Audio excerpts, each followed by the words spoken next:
These are magnetism concept video, and this is the last one. It's number 46 through I think it's number 57, so there aren't too many. An electric motor and an electric generator basically are the same thing. If we look at the item that we have down here, this one is actually, I'm going to get rid of this guy here. Oops, go back again here. This one is actually a motor. The reason it's a motor is because we have a battery hooked up to this device here, which you're going to build, and then we've got a magnet. It's called a field magnet, and this magnet basically helps it produce. Oh, I got to go back again here.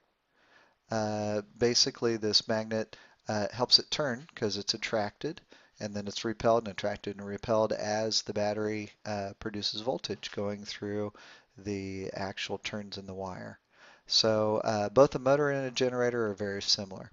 A transformer transforms voltage and voltage only. It does not transform current.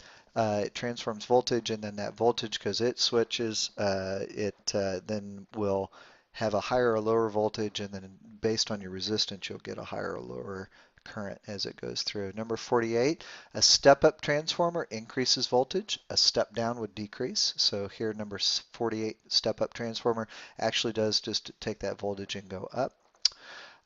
49, a step-up transformer does increase voltage, and for this question, you're actually going to need to answer none of the above because none of the answers that they have there are correct.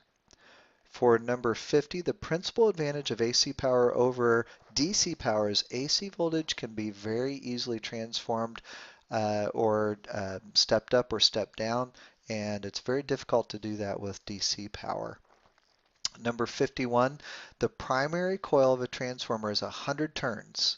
So that would be this number right here. So what we'll do is we know that this is 100 turns, and it says the secondary coil has 50 turns.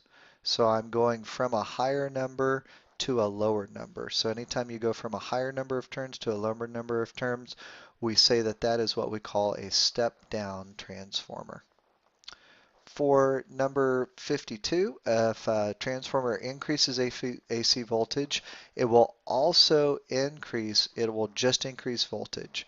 I know the number of turns will also go up, but that's really the only other thing. For number 53, almost all energy sold today is the type of AC because AC is easy to step up and step down. We also said that it is easily transformed, and that means the same thing. Easily transformed, easy to step up and step down. Same thing. Number 54, cross-country power lines. So if you look at these great big structures that have the power lines going across, these carry about 120,000 volts. Current's very high in those too, and so you never want to get up and touch those. They would kill you pretty quickly if they're laying on the ground.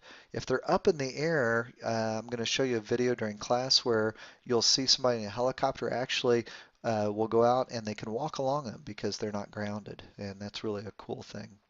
Number 55, an electromagnetic wave is basically just composed of a perpendicular electric and magnetic field. You'll notice that they are perpendicular to each other and they vibrate together. Same thing. Number 56, electromagnetic waves travel at a speed equal to the speed of light.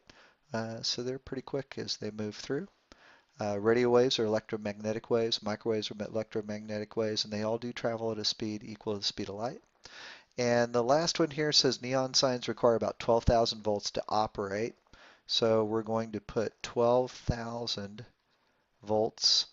If a sign is operated by a transformer connected to a 120 volt power source, so this is 120 volts primary, then our secondary will be 12,000.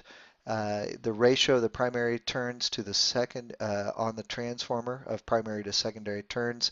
Primary turns, if I had one primary turn, I'm going to have 100 of these because 12,000 divided by 120 is 100.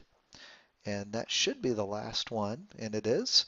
And that is the end of the conceptual questions for magnetism.